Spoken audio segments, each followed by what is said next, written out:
Olá, turma! Aqui quem fala é o professor Alexander e nesse vídeo a gente vai começar o nosso curso de Planejamento e Controle da Produção. Bem, para quem não sabe, eu tenho um curso também de Administração da Produção. Então, naturalmente, esses dois cursos eles podem funcionar de forma complementar, né? Como eles abordam o mesmo tema, que é a produção, tanto um curso quanto o outro, né, auxilia nesse entendimento sobre a gestão da produção, tá? Esse curso, igual ao de Administração da Produção, ele vai trazer conteúdos, né, sobre o planejamento e controle da produção e também vão ter questões baseadas em concurso, tá? Então vão ter tanto aulas de conteúdo quanto aulas de concurso, de questões de concurso. O objetivo aqui é conseguir dar suporte tanto para os alunos que querem aprender mais sobre esse tema de maneira a aplicar esse conhecimento no dia a dia, onde estiverem trabalhando, né? Também para os alunos que estiverem aprendendo agora planejamento e controle da produção e precisarem entender um pouquinho mais um conceito ou outro. E, naturalmente, né, como vão ter também questões baseadas em concurso, esse curso daqui também vai ser útil para quem estiver estudando para concurso, tá? Bem, vamos então para o vídeo. O processo de adaptação das empresas através da melhoria contínua da produtividade criou um ambiente propício à utilização de sistemas flexíveis que buscam a integração de toda a organização. O contexto que se insere o planejamento e controle da produção é esse contexto em que as empresas ela está completamente integrada. Estar integrada significa que a produção ela não trabalha sozinha. Ela trabalha recebendo informações do marketing, informações do produto, informações da área financeira da empresa. Ela recebe e envia também, né? Existe essa troca de informações. Então, o princípio da integração dessa organização é justamente você conseguir tomar decisão de forma conjunta. Ou seja, as decisões que a gente vai tomar na produção vão ser tomadas juntamente às decisões do marketing, às decisões de produto. Ou seja, essa troca de informações permite que a empresa funcione de maneira síncrona, né? Ou seja, todos os departamentos vão estar atuando de forma em paralelo, né? De forma conjunta. Então esse é o princípio da integração. O planejamento e controle da produção, que nós chamamos de PCP, ele é uma ferramenta para elaborar um conjunto de funções e operações que vão ser delineadas por metas e estratégias na administração de recursos físicos e humanos, acompanhamento das operações do ponto de vista estratégico, tático e operacional. Tá, parece confuso, mas a gente vai entendendo isso aos poucos, né? É uma aula inaugural, né? Então, aqui é mais a gente conseguir entender, conhecer alguns termos e algumas definições, que ao longo do curso a gente vai explicando com mais clareza, né? Mas aqui a ideia é a seguinte, que primeiro, o planejamento e controle da produção, ele é útil, ele é usado em todos os níveis hierárquicos da produção. Nível estratégico, que são aquelas decisões de longo prazo, nível tático, que são decisões de médio prazo, e nível operacional, que são aquelas decisões de curto prazo, as decisões diárias, tá? E o planejamento e controle da produção, ele é usado como uma ferramenta pela gestão da produção. Para quê? Para que ela consiga elaborar as suas atividades, né, nesses três níveis, de maneira a conseguir a melhor forma para administrar os seus recursos físicos, humanos, tecnológicos, de conhecimento, aqueles recursos que são de responsabilidade da produção. Então a produção tem lá as máquinas, os equipamentos, a mão de obra, a instalação, são recursos da produção. Tem os materiais, né? Normalmente a entrada são materiais, poderiam ser clientes e informações também. A gente já viu que operação não necessariamente é operação de transformação de bens, ela pode ser uma transformação de um cliente, por exemplo. Imagina um hospital que transforma a condição física de saúde desse cliente. É uma operação também. Então a gente pode aplicar o PCP nela. Então não fiquem limitados a operações de transformação física de bens, que seria a entrada materiais, transforma as propriedades físicas, que vai se tornar um produto, né, um bem tangível. Não, operação a gente já viu que ela tem é um conceito muito mais amplo, muito mais abrangente. Ela pode ser, por exemplo, a transformação da localização de um material, que seria uma transportadora. O que ela faz? É uma operação que muda a localização desse material. O input, a entrada, é material, só que a transformação não é na sua propriedade, é na sua localização. Poderíamos, nesse caso, também utilizar o PCP. Tá? Bem, por meio do PCP, esses gestores da produção, ou esses gestores da operação, eles vão organizar os recursos humanos, os recursos de conhecimento, né, que são as informações que a gente recebe, os recursos físicos, que é a instalação, os equipamentos, as máquinas, os materiais, que de maneira, né, que eles fiquem disponíveis para cada uma das atividades que vão ser desempenhadas.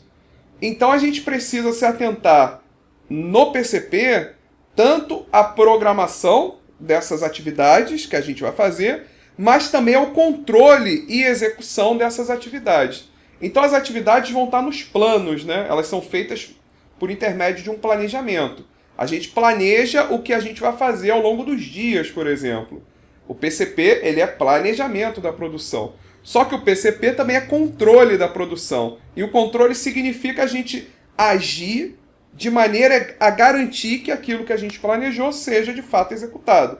Então, se a gente planejou produzir 1.000 unidades do produto A essa semana, a gente vai, no controle da produção, garantir que essas 1.000 unidades sejam produzidas nessa semana. Então, de que maneira que a gente faz esse controle? Corrigindo possíveis desvios que possam ocorrer, uma interrupção de uma máquina, né, uma falha no equipamento, uma falha no recebimento, né, um atraso no recebimento de uma matéria-prima. Então a gente precisa saber manobrar através desse controle da produção para garantir que o plano seja cumprido. Porque o plano ele vai estar atendendo um planejamento maior, né? Então essas 100 unidades elas vão estar atendendo o mercado. Muito provavelmente os clientes compraram esses produtos e eles querem receber esses produtos.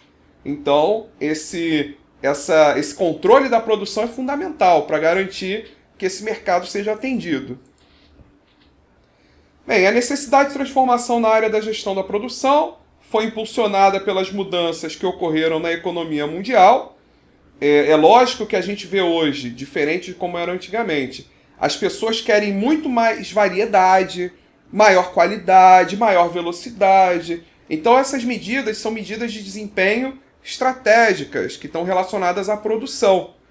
São as medidas que vão definir o quão bem, né, as nossas estratégias estão sendo observadas por esse mercado, né? Então o mercado ele enxerga o nosso produto como tendo velocidade, como tendo qualidade, como tendo custo baixo. Então tudo isso vem do mercado, né? Essas medidas elas são de certa forma impostas pelo mercado onde a gente vai estar atuando, e a empresa estrategicamente ela vai se organizar para tomar decisões de maneira a alcançar esses níveis de desempenho que o mercado exige. Até porque se ela não alcançar, outras empresas estão alcançando e ela perde em competitividade. Então a busca por esses indicadores, né, é uma busca estratégica. Para quê? Para que ela se firme no mercado. Para que ela consiga, de fato, pegar, né, uma fatia desse mercado, que são os seus clientes que ela vai atender durante esse período, né? Que ela vai desenvolver produtos que vão atender esses clientes nesses mercados.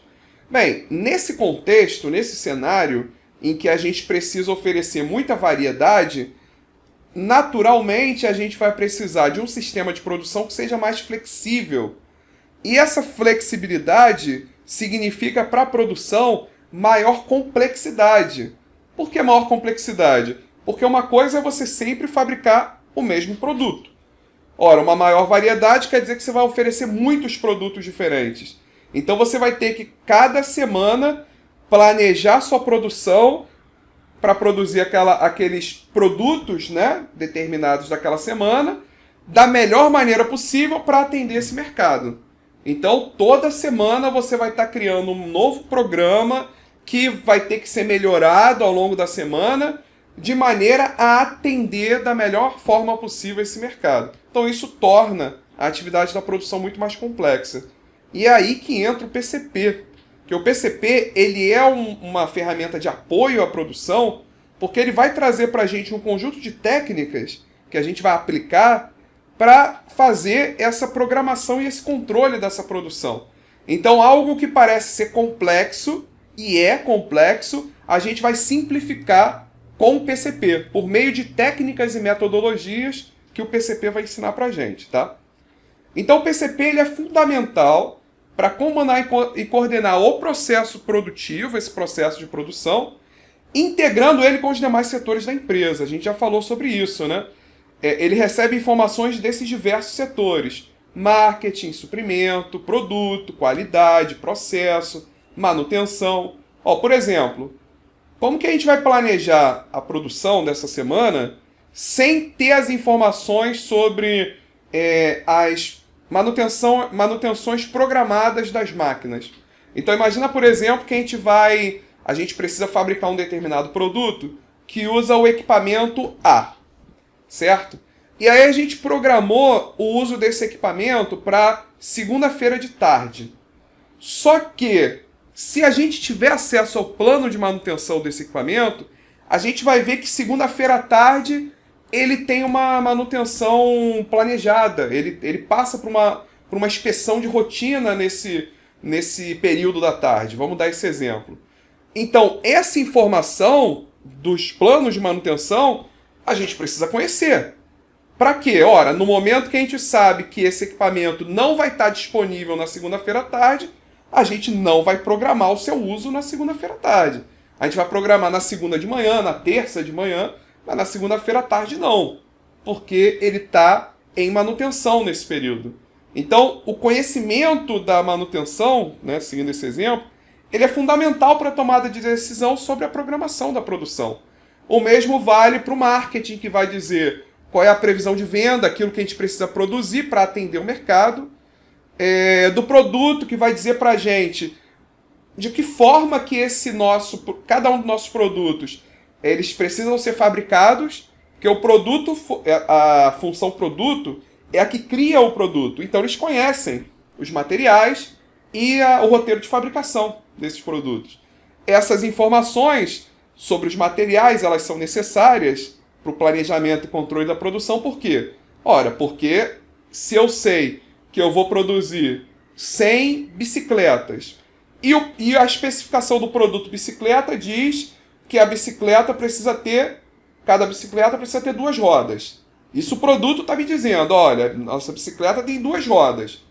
Então, quando a gente for planejar a produção, o que a gente vai pensar? Se a gente precisa de 100 bicicletas, então a gente vai precisar de quantas rodas? 200. Então a gente vai planejar a compra ou fabricação dessas 200 rodas. Entenderam? Então todas essas informações são necessárias e o PCP que filtra isso para a produção. Ele filtra as informações que a produção vai precisar, tá? Para planejar programar, vamos colocar assim, para programar a sua produção. O controle da produção, ele é feito por meio de emissões de ordens, tá? Então todas essas informações elas vão ser convertidas em ordens. Então, se eu preciso comprar 2.000 quilos de açúcar, 2 toneladas de açúcar, esse pedido vai ser feito por meio de uma ordem de compra. Se eu preciso fazer uma fabricação de um determinado componente, de 200 unidades desse componente, vão ser emitidas ordens na sequência, né, correta de fabricação para atender, né, ao nosso plano. E quem que recebe essas ordens? Os setores responsáveis por essa fabricação. Então é assim que a gente controla a produção, por meio dessa emissão de ordens, tá? Que vão, né, ser transmitidas entre os setores da produção, os postos de trabalho, de maneira que eles vão transformando essas entradas, esses materiais, componentes, matérias-primas que chegam, até que se torne o produto final. Então esse sistema de gestão da produção, ou sistema de PCP, né, que a gente pode pensar no PCP como sendo um sistema para gerenciar a produção. Ele tem o intuito de buscar a eficiência das 5 medidas de desempenho. Então, quando a gente está pensando no PCP, no nível operacional, a gente já está pensando em como que essas medidas aqui vão influenciar nas estratégias da produção. Porque, no fim das contas, o que significa buscar eficiência? Significa produzir com maior qualidade, com maior velocidade, com maior confiabilidade. Então, essas medidas de desempenho são os indicadores estratégicos que a gente tem da produção para medir o quão bem, né, o quão eficaz são as medidas que a gente está tomando nas nossas operações, né, no nível operacional. Bem, quais são os fatores que fomentaram essas mudanças desse mercado que hoje a gente está atuando, né? Então, o mercado quer novos produtos, novos serviços que tenham maior qualidade, baixo custo, né? Isso tudo em função dessa mudança de padrão de consumo. Então, os consumidores eles querem produtos cada vez mais personalizados, tanto em design, né, quanto em funcionalidade. Então, aqui a gente está falando também de aumentar a flexibilidade. Essa medida flexibilidade significa a gente ser capaz de oferecer uma variedade para o cliente. O que é o oposto de flexível? É padronizado, né? Inflexível seria padronizado.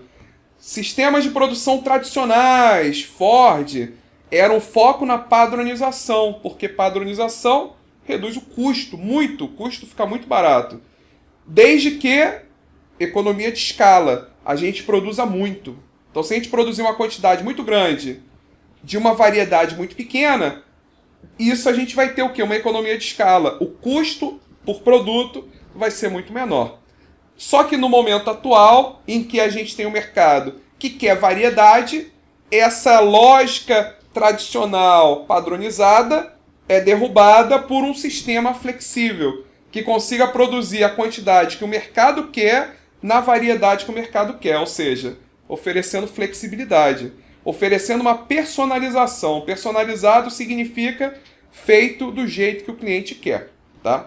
Com as características que o cliente quer. Poderia dizer customizado também é um termo que a gente pode usar.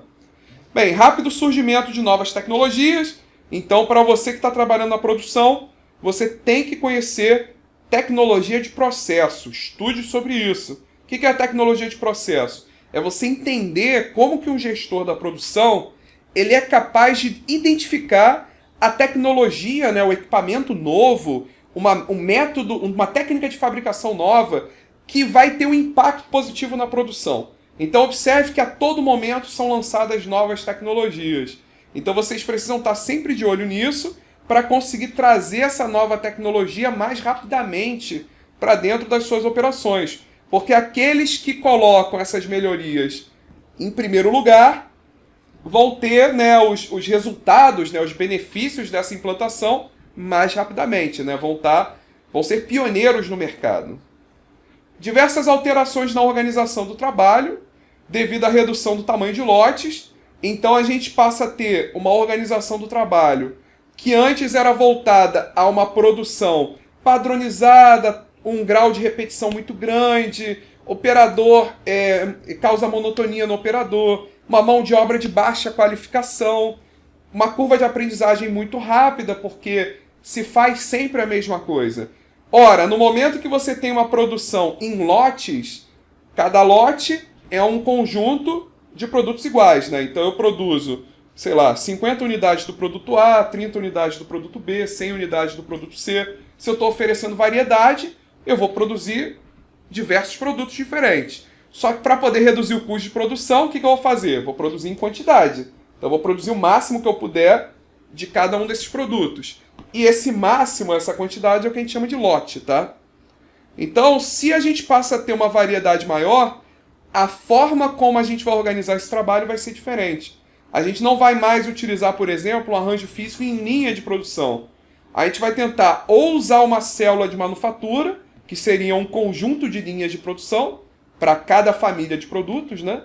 Ou a gente vai tentar usar um layout funcional, que é o mais tradicional, em que a gente organiza a nossa produção, o arranjo físico dela, em tipos de operação, e o produto, né, ele vai circulando essas diferentes operações do seu roteiro de fabricação até que ele seja fabricado, né, até que ele fique pronto. E é lógico que essas alianças comerciais que acontecem, naturalmente cria o que a gente chama de globalização, fazem com que as empresas nacionais elas também passam a competir com as empresas transnacionais, empresas que estão em outros países, inclusive. Então, esse aumento da competitividade para o cliente significa ter uma maior variedade de produtos. Então, as empresas nacionais, né, para a empresa, pensando aqui no Brasil, significa ter um olhar global. Ela precisa começar a identificar como que ela vai se manter nesse mercado, sabendo que, ainda que a atuação dela seja local, ela compete com empresas do mundo inteiro. Então, isso também motivou essas mudanças. Atualmente, a gestão de produção procura novas formas de manufatura, permitam fabricação de produtos personalizados, que tenham elevada qualidade, elevada confiabilidade, sejam rápidos na entrega e na fabricação e na entrega, né?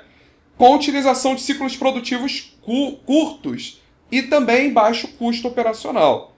Então é lógico que esse é o objetivo, o ideal. Essa é a condição que a gente quer encontrar. A gente quer chegar num dia e falar, nossa produção está assim. Ela tem a maior qualidade possível, a maior confiabilidade possível, a maior flexibilidade, que a gente oferece produtos personalizados. A gente entrega isso de maneira muito rápida, seria um lead time, né, que é esse tempo de entrega muito rápido, e o custo menor possível para a gente poder oferecer preço para esse mercado, né? Nesse novo modelo, os sistemas de produção padronizados, de produção em massa, lá proposto por Ford, por Taylor, vão ser substituídos por um sistema de produção customizado, padronizado, flexível, que se adapte às exigências em termos de variedade, de volume do mercado. Então aqui o Ford funciona desde que...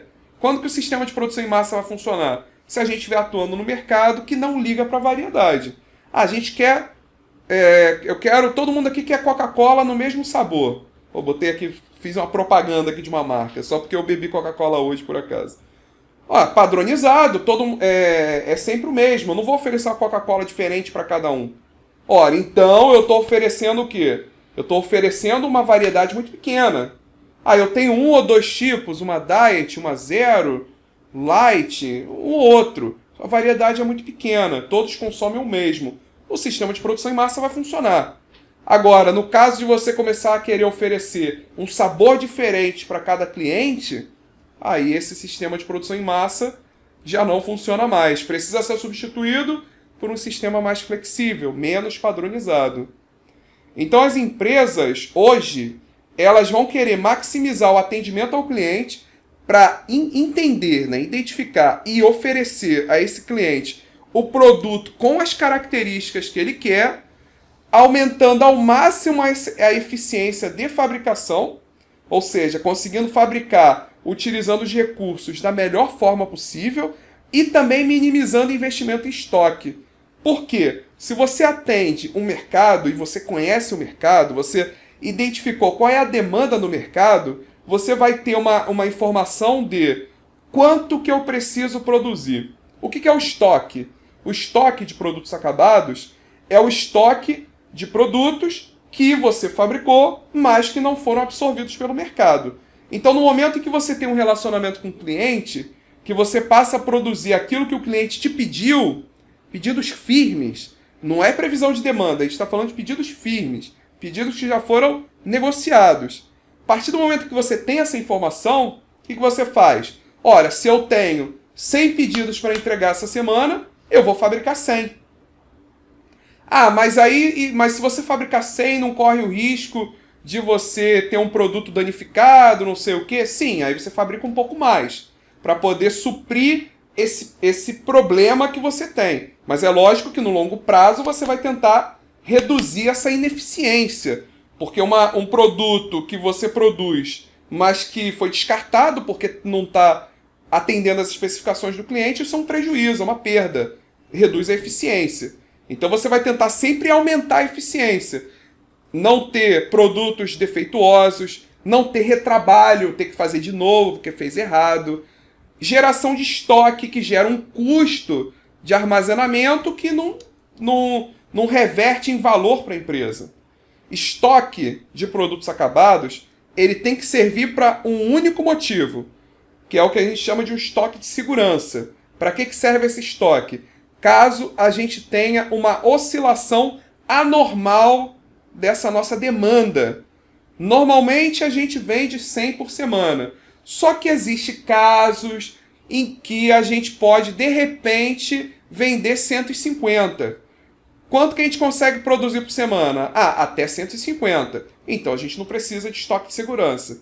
Não, só que nossa capacidade máxima é 120. Então isso vai obrigar que a gente faça o quê? Crie um estoque de segurança sempre de 30 itens. Para quê?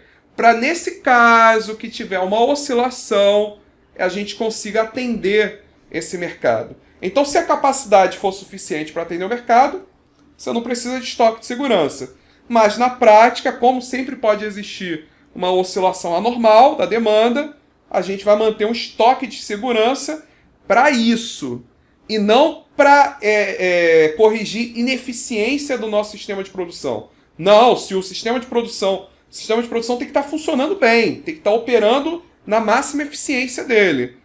Você não pode resolver um problema criando outro, entendeu? Porque o estoque é um problema, é um custo adicional. Então você não resolve um problema criando outro.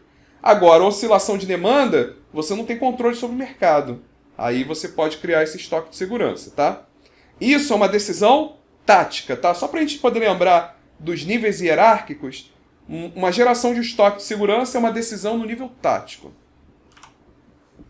Bem, nesse contexto que a gente tem o PCP. Ele é fundamental para essa produção de produtos, né, que são personalizados, customizados, que requer uma flexibilidade muito grande.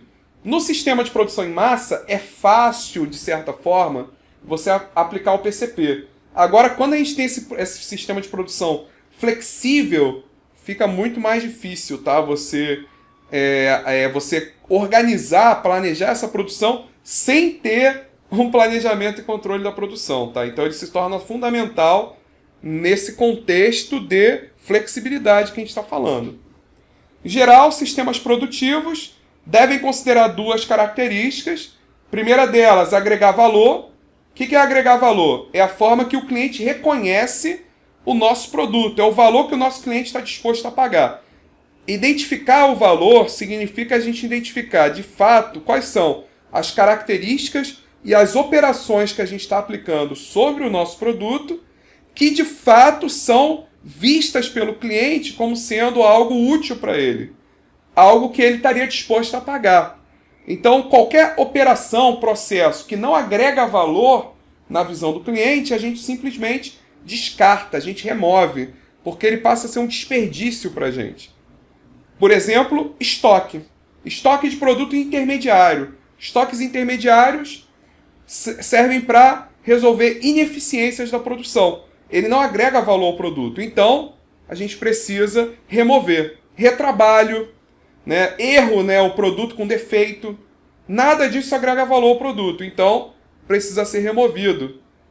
E o segundo aspecto que a gente já falou sobre inovação, que diz respeito tanto à inovação no produto quanto à inovação no processo de fabricação.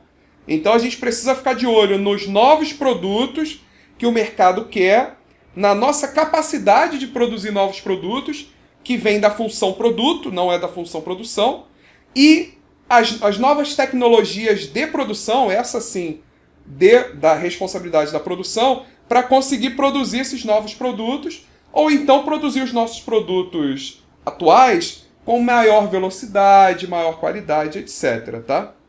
E também com menor custo. É muito importante. Bem, quais são as características que a gente pode definir dessa relação cliente-fornecedor? E aqui a gente está falando, por exemplo, que nós somos o fornecedor, né? E a gente fornece o nosso produto para o mercado, tá? Então, essa é a relação, né? Nós somos o fornecedor aqui. Qual é a capacidade do nosso sistema para se adaptar às mudanças em termos de características, né, variedade e volume do que é exigida pelo cliente ou pelo mercado? Isso é o que a gente chama de flexibilidade. A velocidade é quanto tempo que a gente leva para entregar o produto para o nosso cliente. A gente chama isso de lead time. Lead time é o tempo que transcorre desde o momento que o cliente fez o pedido. Então o cliente foi ali e fez o pedido. A gente recebeu a ordem de compra desse cliente, né? A gente recebeu. Olha, o cliente quer 100 bicicletas, ó, recebemos isso. Quanto tempo que a gente leva para entregar essas 100 bicicletas? Ou seja, as 100 bicicletas a gente vai comprar matéria-prima, vamos transformar, vai produzir a bicicleta e a gente ainda tem que transportar a bicicleta até o cliente. Quanto tempo que leva? Isso aqui é o lead time. Aí existe o lead time que o cliente, né? Geralmente a gente pensa em lead time que o cliente está disposto. Quem define o lead time é o cliente. Tem a velocidade que a gente é capaz de atender e tem o lead time que o mercado quer. Então, para você se manter nesse mercado, a sua velocidade de entrega, naturalmente, né, o seu tempo de entrega tem que ser menor do que o lead time, que é aquele que o cliente exige de você. Tá? Bem, o tipo de cliente é que pode ser um cliente intermediário ou o consumidor final. Então a gente pode vender para um varejo e esse varejo que vende para o consumidor final, ou a gente vender diretamente para o consumidor final. Sobre o tipo de produto, se ele é mais padronizado ou ele é mais personalizado, né, mais customizado. Essa diferença também, a gente sabe que quanto maior a padronização, mais o sistema de produção em massa se torna vantajoso. Quanto maior a customização, mais um sistema de produção em lotes se torna vantajoso. E aí vem a questão, né? Qual o tamanho do lote? O tamanho do lote é justamente a quantidade de produtos iguais que a gente fabrica por vez. Então, se o lote for muito grande, a padronização pode ser útil para a gente. Agora, se o lote for médio ou pequeno ou unitário, o sistema de produção padronizado em massa já não serve mais para a gente. Bem, o PCP ele é essencial em que aspectos, né? Então, por que ele é tão importante? Planejar a necessidade de investimento em capacidade para que a empresa consiga atender o mercado. Então, planejamento da capacidade vem do PCP. Planejamento da compra desses materiais. Então, por meio, né, da emissão dessas ordens de compra. E também garantindo que os materiais cheguem no momento que eles são necessários da produção. Então, também é de responsabilidade do PCP. Planejar o estoque, que é o gerenciamento de estoque. Níveis de estoque seria a quantidade de estoque, tanto de produtos acabados, que são aqueles estoques de segurança, quanto estoques também que tenham que ocorrer ao longo da linha de produção, que são estoques intermediários, e aqueles estoques na entrada, que são os estoques de matéria-prima e de componentes que a gente compra. Então a gente precisa gerenciar esses níveis, porque é lógico que se a gente precisar fabricar 100 bicicletas, ou seja, a gente precisa das 200 rodas. Só que imagina que a gente já tenha 50 rodas em estoque. Então a gente só vai precisar fabricar 150 rodas. Sim, mas como que a gente obtém essa informação das 50 rodas? A gente obtém porque o PCP tem a informação sobre os níveis de estoque. Então por isso que ela é importante, porque isso vai definir o planejamento, a programação da produção. A gente precisa dessa informação. Programar as atividades da produção, de maneira a atender os pedidos do cliente no tempo certo, na quantidade certa e no local certo.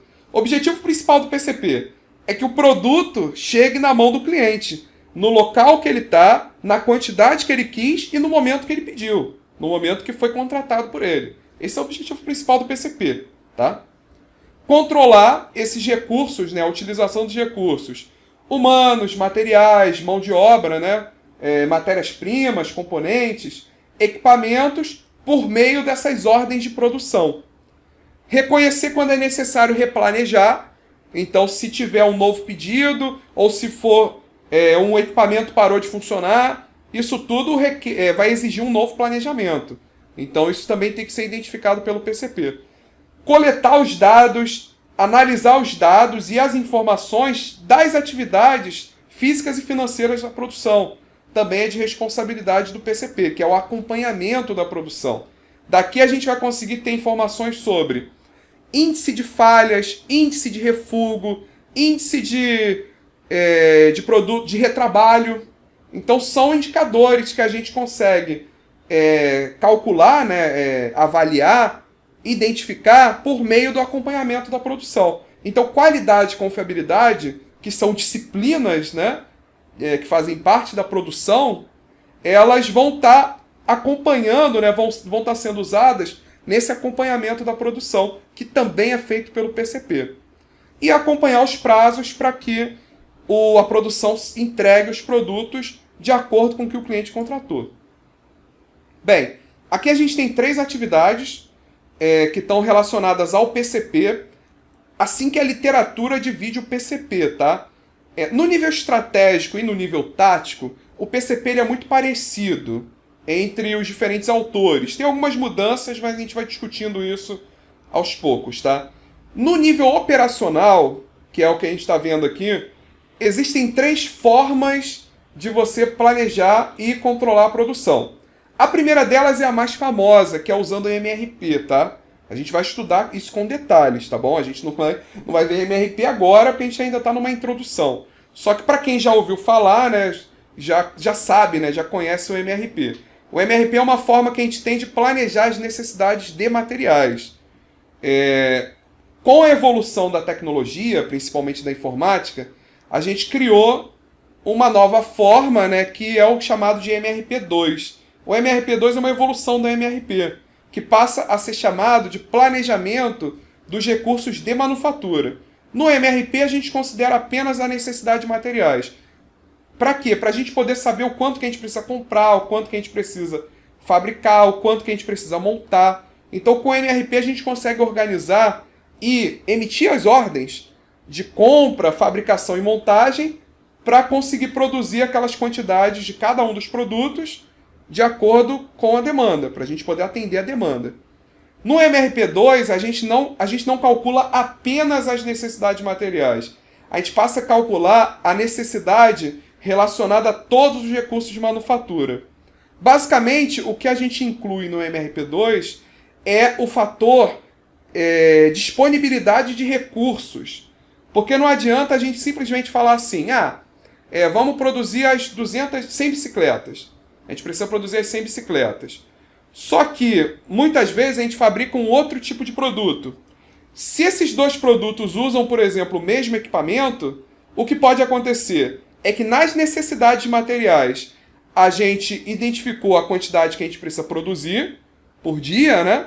Só que, por não termos considerado o uso dos equipamentos, pode acontecer que a gente não tenha capacidade de conseguir produzir essa quantidade, porque elas podem usar os mesmos equipamentos. E aí o equipamento ele fica ocupado a semana inteira. E aí não abre espaço para você usá-lo para outro produto. Então no MRP2 a gente passa a considerar a capacidade. Ou seja, a gente passa a programar o uso de cada equipamento. Então é uma outra abordagem maior, né, que também vai fazer o cálculo das necessidades materiais, mas vai considerar a capacidade de cada equipamento que vai ser usado, tá?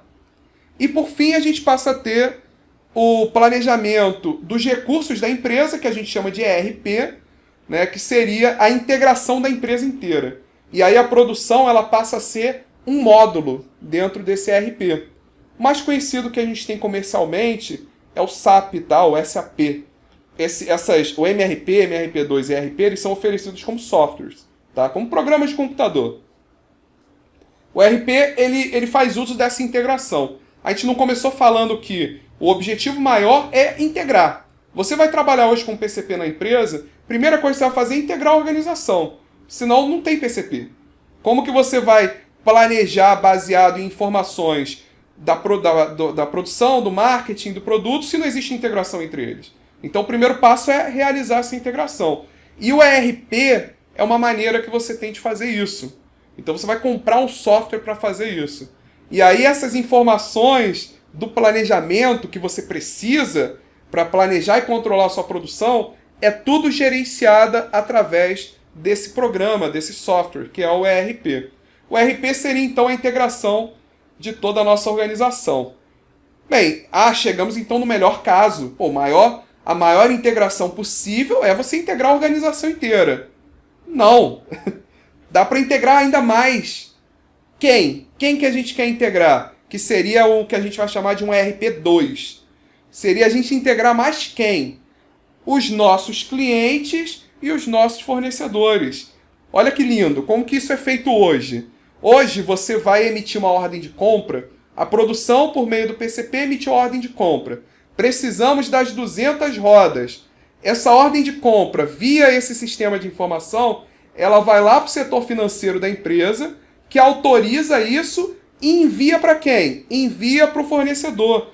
Tudo integrado, tá? Isso daqui é tudo automatizado. É um sistema de informação integrado. Então a produção emitiu a ordem de compra, essa ordem de compra chega lá no fornecedor. E o fornecedor vai, né, planejar e programar a sua produção, né? Planejar e controlar a sua produção para entregar essas 200 rodas para a gente. Porque a gente é um cliente dele, né? Então, da mesma forma, a gente recebe esses pedidos do nosso cliente e somos fornecedores deles. A gente atende esses clientes. E aí daqui que passa a ter um sistema de gestão de relacionamento com clientes, que são esses clientes que estão integrados ao nosso sistema, e a gente passa a ter um sistema de gerenciamento de fornecedores. Para quê? Para a gente identificar quais são os melhores fornecedores. E aí a gente passa a ter, nesse nosso sistema, ó, integrado, fornecedores diretos e os clientes diretos. E aí você passa a ter integração no maior nível possível. Você passa a ter essa cadeia de suprimentos, ou rede de suprimentos, em que, lembra que a rede de suprimentos, ela transmite os materiais, né? Os inputs, não é isso? Só que ela também transmite as informações, que são os pedidos. Essas informações são transmitidas por onde? Pelo ERP, pelo Sistema Integrado de Informações. Tá bom? Bem, esse é o mais conhecido. Só que existem outros modelos. O baseado na teoria das restrições, ele não é muito popular. Só que a gente vai aproveitar ele quando for falar sobre gerenciamento de gargalo. Gerenciar gargalo também é uma função, né, uma atividade que a gente realiza no nível tático, tá? Então, falando lá dos níveis estratégico, tático, operacional. Aonde que entra o gerenciamento de gargalo? Ele começa no nível tático. Tem algumas características operacionais também, mas principalmente no nível tático. No nível tático a gente vai identificar o gargalo e definir as medidas para manter o gargalo funcionando. O que é o gargalo? Gargalo é o recurso mais lento. Por que ele é importante? Porque a capacidade da nossa produção é igual à capacidade do recurso mais lento, que é o recurso gargalo. Então, se o gargalo consegue produzir 200 produtos por dia, então não importa que outras operações consigam produzir 10 milhões. Se o gargalo produz 200, a nossa capacidade vai ser de 200. Então é ele que dita o ritmo da produção. E o estudo sobre o gargalo a gente vai tirar daqui, de teoria das restrições. E por fim, aqui mais para o pessoal que trabalha em empresa japonesa, então se vocês forem trabalhar em empresas japonesas, elas vão utilizar, no lugar de utilizar o MRP, elas vão utilizar o sistema Kanban. E aí o MRP ele segue uma lógica, que a gente depois vai ver com mais clareza. O sistema Kanban segue uma outra lógica. MRP ele segue uma lógica de produção empurrada. O sistema Kanban segue uma lógica de produção puxada. Então são bem diferentes dos outros, tá? O sistema Kanban ele existe para poder resolver um dos problemas da produção tradicional, que são os problemas relacionados a desperdício com estoque. Então a ideia do sistema Kanban é eliminar os estoques intermediários e também os estoques de matéria-prima. E aí por isso que ele funciona bem com o just-in-time. O que é o just-in-time? Você só produzir depois que você tiver o pedido firme. Então você só vai produzir aquilo que o mercado pediu, né?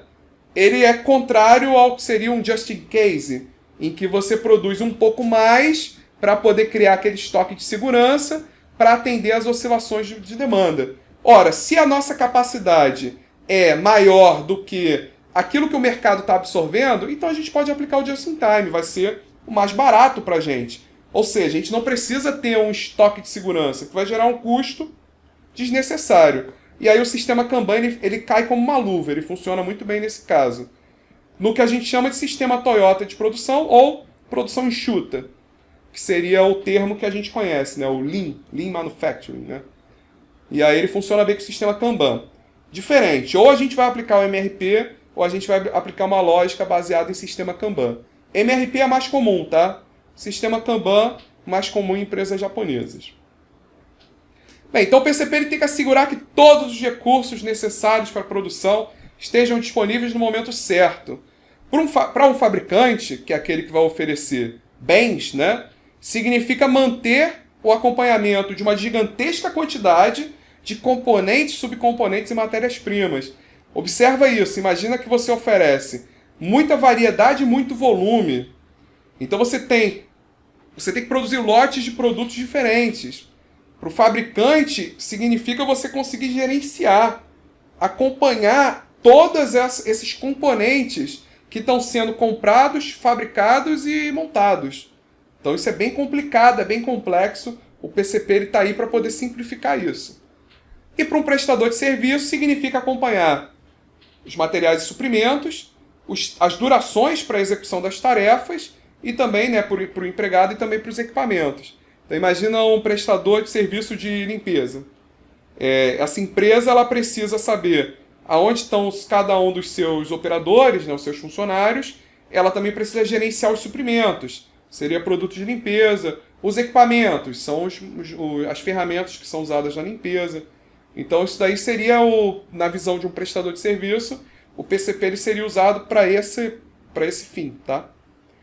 Então o PCP ele pode auxiliar em decisões de contratação, por exemplo, de uma mão de obra temporária, para atender um possível aumento temporário da capacidade, desligamento de recursos com baixa utilização, reduzir desperdício, né, se você não está usando, para que eu vou continuar gerando um custo com aquele recurso? Né? E tudo isso visando reduzir o custo total de produção.